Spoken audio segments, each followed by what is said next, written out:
ꯇꯧꯐꯝꯒ ꯈꯪꯗ꯭ꯔꯦ ꯇꯧꯔꯛꯂꯤꯕ ꯃꯇꯧꯗꯨꯗ ꯂꯩꯅꯥꯅ ꯌꯥꯝ ꯅꯛꯅ ꯔꯤꯁꯤꯒ ꯂꯣꯏꯅꯕ ꯃꯇꯧ ꯑꯗꯨꯗ ꯂꯣꯌꯨꯝꯕꯗꯤ ꯃꯌꯥ ꯀꯔꯛ ꯆꯤꯛꯂꯦ꯫ ꯑꯁꯨꯛ ꯀꯨꯏꯕꯁꯤ ꯃꯥꯅ ꯍꯥꯏꯔꯛꯄꯗ ꯌꯥꯗꯕꯅꯤ, ꯈꯪꯅꯕꯁꯨ ꯂꯩꯇꯦ ꯍꯥꯏꯕ ꯈꯪꯕꯒꯤ ꯂꯣꯌꯨꯝꯕꯅ ꯅꯝꯐꯨ ꯍꯥꯐꯨꯗ ꯒꯤꯔꯤ ꯒꯤꯔꯤ ꯇꯛꯄꯗꯤ ꯇꯧꯗꯦ꯫ ꯑꯗꯨꯕꯨ ꯉꯁꯤ ꯔꯤꯁꯤꯒ ꯅꯛꯁꯤꯟꯅꯅ ꯂꯣꯏꯅꯕ ꯃꯇꯧꯁꯤ ꯎꯕꯗ ꯂꯣꯌꯨꯝꯕ ꯂꯩꯅꯥꯗ ꯁꯥꯎꯅ ꯍꯪꯉꯤ, ꯂꯩꯅꯥ, ꯃꯥꯁꯤ ꯀꯅꯥꯅꯣ?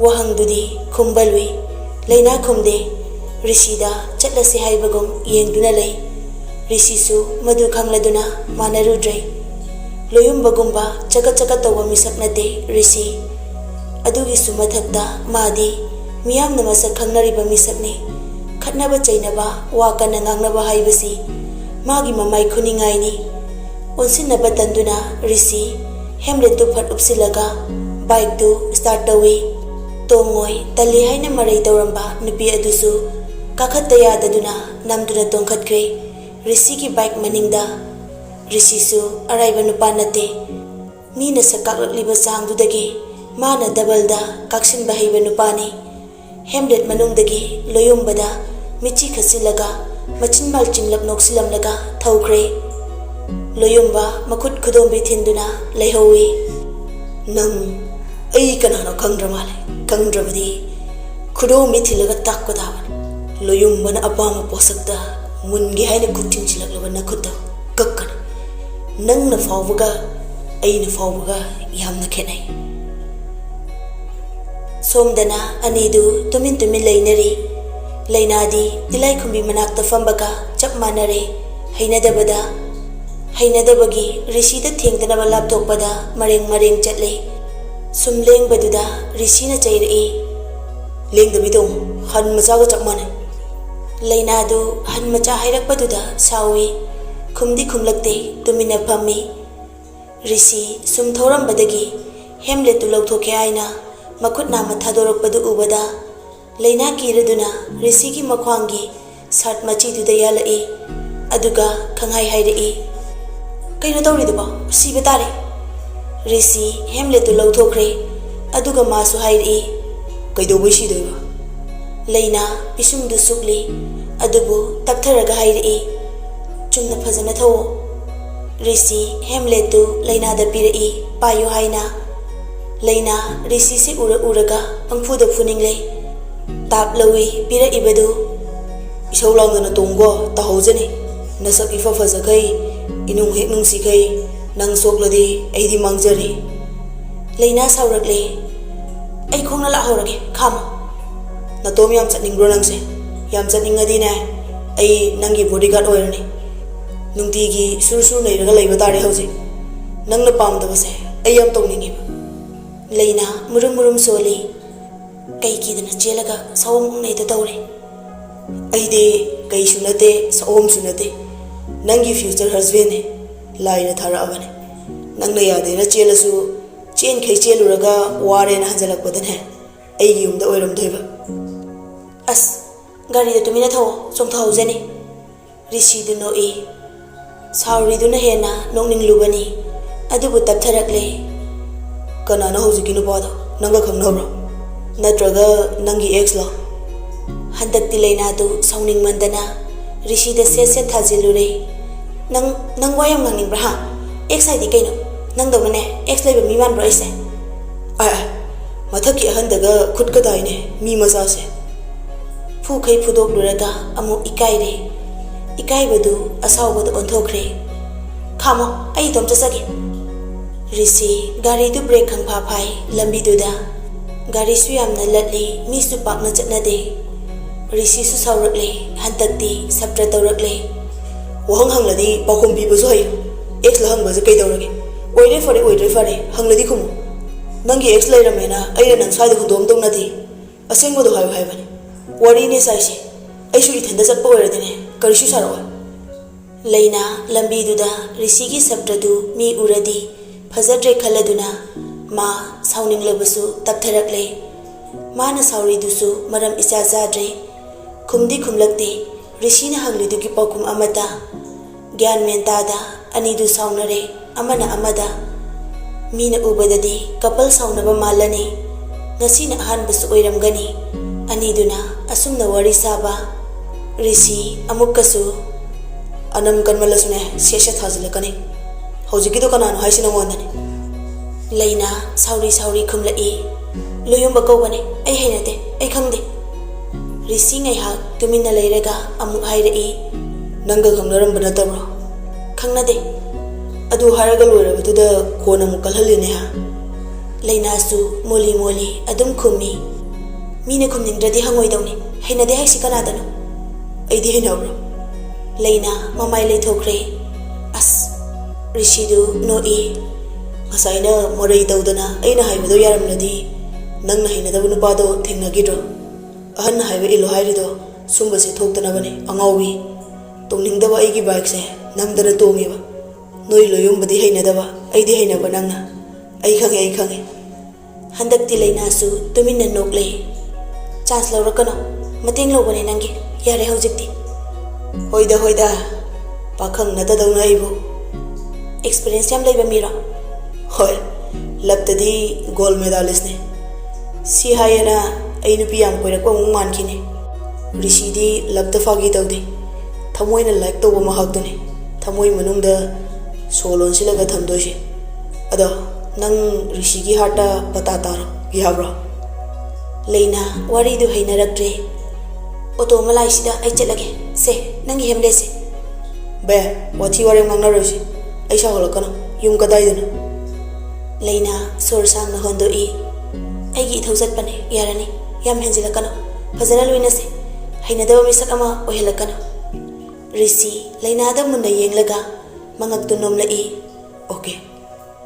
asi khak hairam laga Laina gi makuttagi hemle tu lauraga speed kanta bike tu thawgre hannasu yenglamde wahai amata su hairamdre Laina Rishi na chatkridu masu munna yenghawi mathamoidu tanik su laurai mit yengdu honglakle manak yorak tawraba auto adu makut tingthoktuna khamlaga tongkhatkre somdana duty loiraga Gracie ga Albina ga hospital dagi thoglakle Laina duna call su pairakte halaktu jalo lektu jalo Gracie na mama ga manaw nupigani na tawriduna chopa association gi secretary ga president ga he oisile nusidabana baba gi khalagani Laina na yumda chalido Albina na Laina gi tolopsina yum purabanina baba gi manakta leiraga seba tawbu sungamdre suti toina lawbusu yada op leiba ngaibada warabani mase mabu yam nusiba amada leizaradi phadawne nupa koyo yade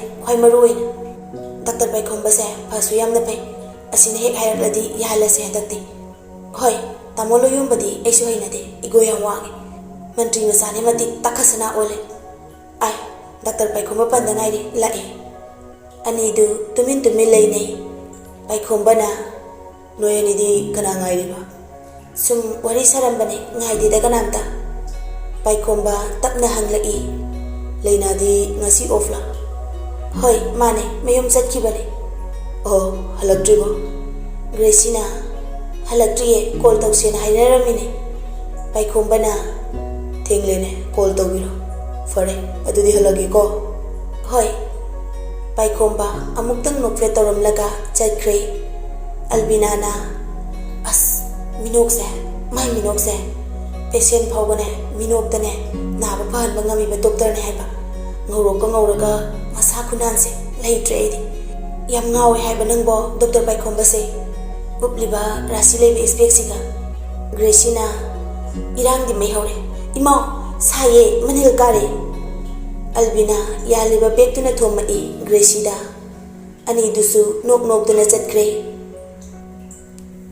Hana thengle Laina na mayumdagi tholakpadu thonganda Rishi phone metlaga leirami amo numit darabani matamdu mumamba oidrabasu numit changkhre Laina ingangagle kamaina yumsi khanglaga laklibano khanbada ngasaidi isau sauna chatkibani Laina tholakpadu ubada Rishi phone du hapchinkhre aduga hairei kemta koidana Lawasase. kaidoba laibasi Nupi chatkradi nupana inaba haisi mahausane. Iran cheksinjabane. Laina mamitu onkhatlaga khangle Rishi na thengjilaklakansida nathanda laktoido aina yade.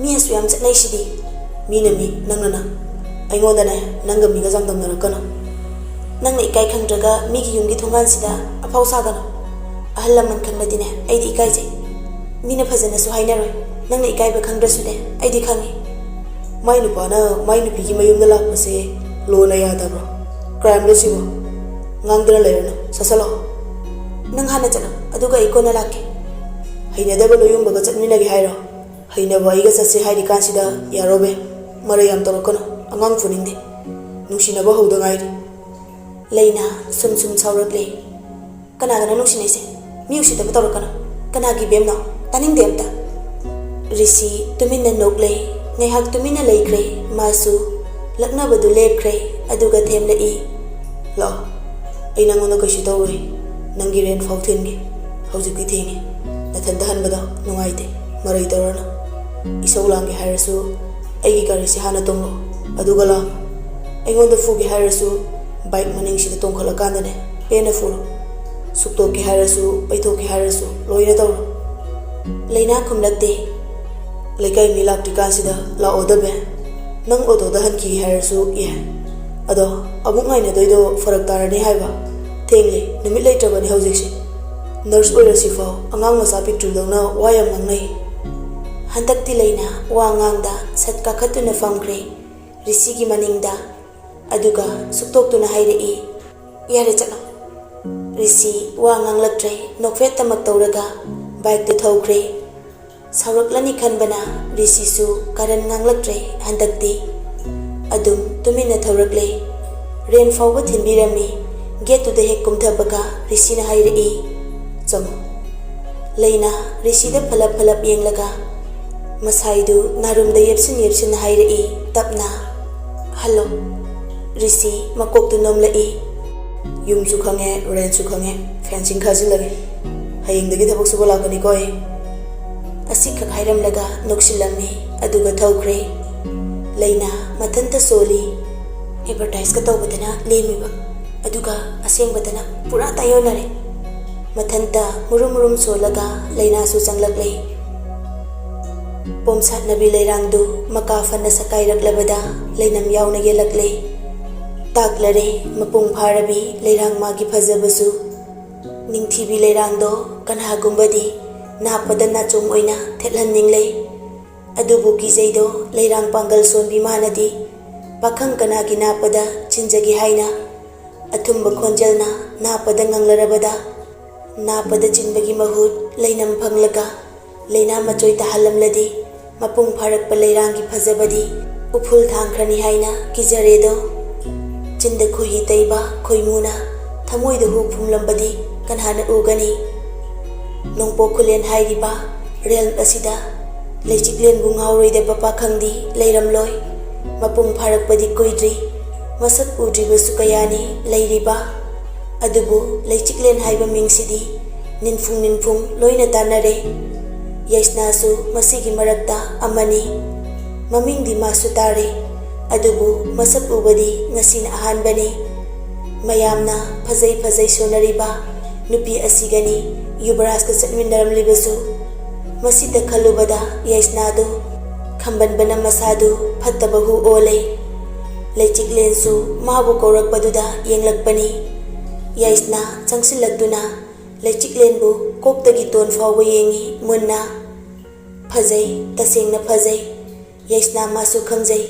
ꯂꯩꯆꯤꯛꯂꯦꯟ ꯐꯖꯩ ꯅꯤꯡꯊꯤꯖꯩ ꯍꯥꯏꯕ ꯑꯗꯨꯕꯨ ꯌꯩꯁꯅꯥꯗꯤ ꯃꯥ ꯃꯉꯥꯏꯔꯦ ꯍꯥꯏꯅ ꯂꯩꯖꯕꯅꯤ ꯋꯥ ꯉꯥꯡꯗ ꯑꯁꯨꯝ ꯌꯦꯡꯗꯨꯅ ꯂꯩꯕꯗꯨꯗ ꯂꯩꯆꯤꯛꯂꯦꯟꯅ ꯍꯥꯏꯔꯛꯏ ꯑꯩꯕꯨ ꯀꯧꯕ꯭ꯔꯥ ꯌꯩꯁꯅꯥꯅ ꯅꯪ ꯀꯔꯤ ꯁꯥꯒꯩꯗ ꯄꯣꯛꯄꯅꯣ ꯃꯐꯝꯁꯤꯗ ꯀꯩꯗꯧꯕ ꯂꯥꯛꯄꯅꯣ ꯂꯩꯆꯤꯛꯂꯦꯟ ꯆꯝꯅ ꯑꯗꯨꯝ ꯈꯨꯝꯃꯤ ꯇꯈꯦꯜꯂꯩ ꯀꯧꯕꯤ ꯂꯩꯔꯥꯡ ꯃꯥꯒꯤ ꯖꯥꯠꯇ ꯄꯣꯛꯆꯕꯤꯅꯤ ꯂꯩꯔꯥꯡ ꯃꯥꯅ ꯑꯩꯈꯣꯏꯒꯤ ꯊꯋꯥꯏꯅꯤ ꯑꯩꯒꯤ ꯏꯃꯥꯗꯤ ꯏꯅꯨꯡꯂꯩꯃ ꯀꯧꯏ ꯂꯩꯃꯀꯣꯜꯗ ꯂꯩꯃ ꯃꯥꯒꯤ ꯃꯅꯥꯏ ꯑꯣꯏꯗꯨꯅ ꯂꯩ ꯑꯩꯗꯤ ꯌꯨꯕꯔꯥꯖꯀꯤ ꯀꯥꯔꯨ ꯁꯦꯟꯅꯅꯕ ꯂꯥꯛꯆꯕꯅꯤ ꯌꯩꯁꯅꯥ ꯃꯀꯣꯛꯇꯨ ꯅꯣꯝꯂꯒ ꯑꯩꯗꯤ ꯀꯅꯥꯅꯣ ꯈꯪꯂꯕ꯭ꯔꯥ ꯈꯪꯖꯗꯦ ꯑꯩ ꯌꯩꯁꯅꯥ ꯂꯨꯆꯤꯡꯂꯝ ꯈꯨꯟꯒꯤ ꯄꯣꯏꯔꯩ ꯅꯤꯡꯊꯧꯒꯤ ꯃꯆꯥꯅꯨꯄꯤꯅꯤ ꯑꯣꯍꯣ ꯃꯆꯥ ꯏꯕꯦꯝꯃ ꯈꯪꯖꯔꯨꯗ꯭ꯔꯦ ꯃꯇꯨꯡꯗꯤ ꯈꯪꯉꯨ ꯃꯐꯝꯁꯤꯗ ꯀꯨꯁꯤ ꯇꯧꯕ ꯌꯥꯔꯣꯏ ꯌꯥꯊꯪꯇꯃꯛ ꯏꯟꯗꯨꯅ ꯆꯠꯀꯗꯕꯅꯤ ꯑꯍꯦꯟꯕ ꯑꯇꯣꯞꯄ ꯋꯥꯈꯜ ꯈꯟꯕ ꯌꯥꯔꯣꯏ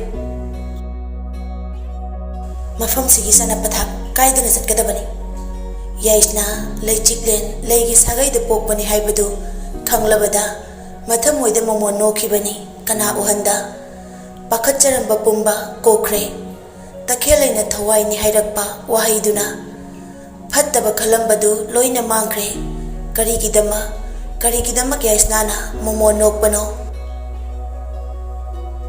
ꯅꯨꯃꯤꯗꯥꯡꯅꯤ ꯔꯦꯜꯝ ꯑꯗꯨ ꯅꯣꯡ ꯃꯪꯂꯦ ꯃꯨꯁꯨꯛ ꯃꯨꯕ ꯂꯩꯆꯤꯜꯅ ꯄꯤꯛ ꯊꯜꯂꯦ ꯑꯇꯤꯌꯥꯗꯨ ꯅꯨꯡꯁꯤꯠꯅ ꯁꯤꯠꯄꯒ ꯏꯪꯕꯒꯨꯝꯅꯁꯨ ꯇꯧꯏ ꯑꯗꯨꯒꯨꯝꯂꯕ ꯅꯨꯃꯤꯗꯥꯡ ꯑꯗꯨꯗ ꯂꯩꯅꯥꯗꯤ ꯃꯇꯣꯝꯇ ꯃꯃꯥ ꯍꯜꯂꯛꯄ ꯉꯥꯏꯔꯤ ꯁꯣꯝꯗ ꯃꯃꯥ ꯏꯅꯨꯡꯂꯩꯃꯗꯤ ꯍꯤꯌꯥꯏꯅꯨ ꯃꯁꯥ ꯉꯝꯗꯗꯨꯅ ꯁꯦꯕꯥ ꯇꯧꯗꯨꯅ ꯂꯩꯊꯣꯛꯂꯦ ꯅꯨꯡꯁꯤꯠ ꯃꯔꯛꯇ ꯅꯣꯡ ꯌꯥꯎꯔꯛꯂꯦ ꯈꯥꯛꯄ ꯂꯥꯎꯕ ꯇꯧꯔꯛꯂꯦ ꯅꯨꯡꯁꯤꯠ ꯁꯤꯠꯄꯗ ꯊꯥꯜꯂꯤꯕ ꯃꯩꯗꯨ ꯃꯨꯠꯀꯦ ꯇꯧꯕꯗꯨ ꯂꯩꯆꯤꯛꯂꯦꯟ ꯆꯪꯁꯤꯟꯗꯨꯅ ꯃꯈꯨꯠꯇꯨꯅ ꯈꯜꯂꯤ ꯏꯃꯥꯗꯣ ꯂꯥꯛꯄ ꯌꯥꯔꯝꯂꯔꯣꯏ ꯅꯣꯡꯁꯨ ꯆꯨꯔꯦ ꯑꯩꯕꯨ ꯀꯣꯅꯨꯡꯗ ꯆꯠꯁꯤꯔꯅꯦ ꯀꯃꯥꯏꯅ ꯏꯊꯟꯇꯗꯤ ꯆꯠꯀꯅꯤ ꯊꯦꯡꯂꯀꯥꯟꯁꯤꯗ ꯇꯥꯟꯖꯥ ꯑꯗꯨꯗ ꯌꯨꯝ ꯃꯅꯨꯡꯗꯨꯗ musuk muba ucek asawa ama kang pai pai silaklaga lechiklen da ngaksak ngangwa mamituna munna yengduna lechiklen tamna pai silai kang haudana torokliba matawaduda lechiklen kang lawlawi kiraduna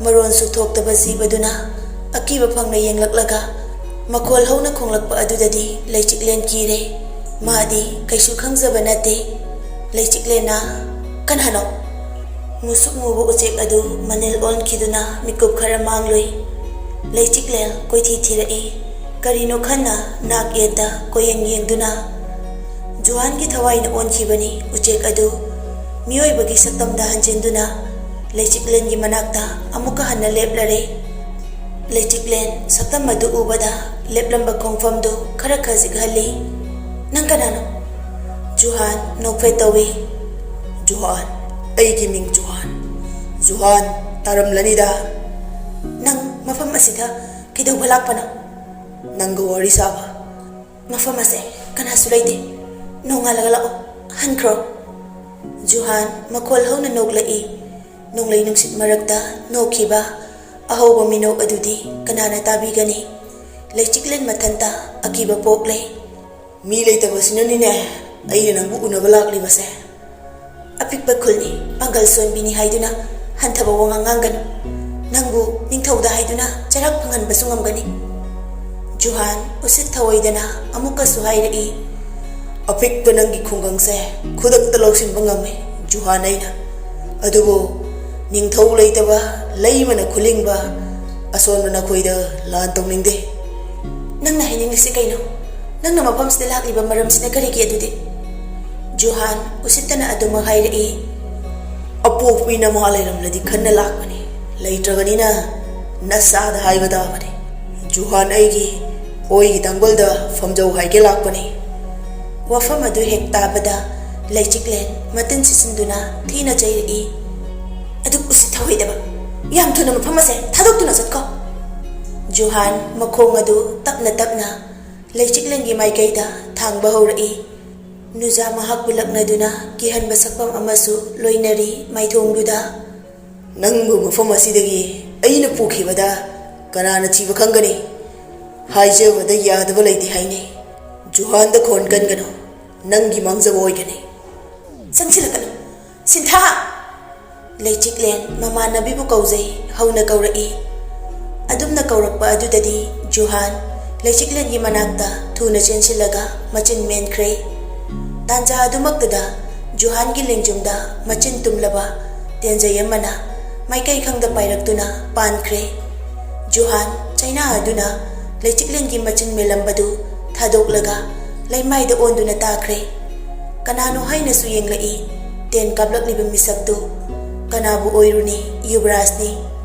sathiba sakhamdo utlare mitmangaduda nahan makai okhiba saktamga ngasi uriba asigadi yamna khetnai makhutta thangsang amasu paidi yubaras oirambaduda juhan sauraduna magi sakti sizinnarakle yubarasu juhanna hairiba mahai adudagi tadana haiba misakni magi sakti duna hena pangal kankhiduna amukasu juhan gi mabukta sokre thangna yanbagum Tauriba mawong adudi amuktasu udri Laichiklen ngakna Yubarasta yengduna lay. Yubarasna Johandu yumdugi mapanda puthokduna amukkasu sathina furammi. Mayadagi ithokle hantakti tamthina furabada Yubaras magi thangsangdu pairaga Johangi manakta changsili. Thang maton aduna Johangi mathabakta thillaga amukkasu hairei. Nakhoigi chatnavira kana leitaba mafamda chamduna akannaring sawase matungda magi mami yaksoklaba nangda natana nangi leiwak kusu waful olhandani yam thuna sakra hanjin Laichiklengi mami oiduna leirabadi nangi afaba oiroi. Johan wadi ngangde adubu Yubarasta yengliba mityeng adudi akibagi natte singnaba ama yauna yenglai. Wahay amata hayramda Johan ngasaygi uchektu onduna paikre. Mafamdu nungsit kana sitpaga nong tabaga thangnabada leiriba yumsing adunadi tauriba mayamdu amata khanghaudabani. Nakna yum tabasu natabaga kanasu uhaudre khanghaudre thaudok adu. Laichiklendi kibaga pakhatpagana kaple mapidu tup tana. Yubaras Laichiklengi manakta changsilai. Nupi adu higik haiba makholdi tari adubu Yubaras kibadagi kaptanabadi hotnajai. Nahan makhaidi kirudabani ngasidi Yubaras bu asuki matik kikre Laichiklen. Mayamna sathi hainaba matik laibani haithoi singthoi bani hainaba Yubaras ki matik magul mayamdo mamit magna urabada kijaba phaukhibani. Mamai dinon khalakte mihundi dangdang haina kanna chongli. Yubaras Laichiklengi mataudu tumina yenglaga lay. Kire khangbana ma tapthaduna hairei. Ima halakte hairadi namanabi amaga leiba yadabra. Laichiklen mapi tabadu Yubaras na ure. Kumlakte hanglibadu kumbasu ngamdre.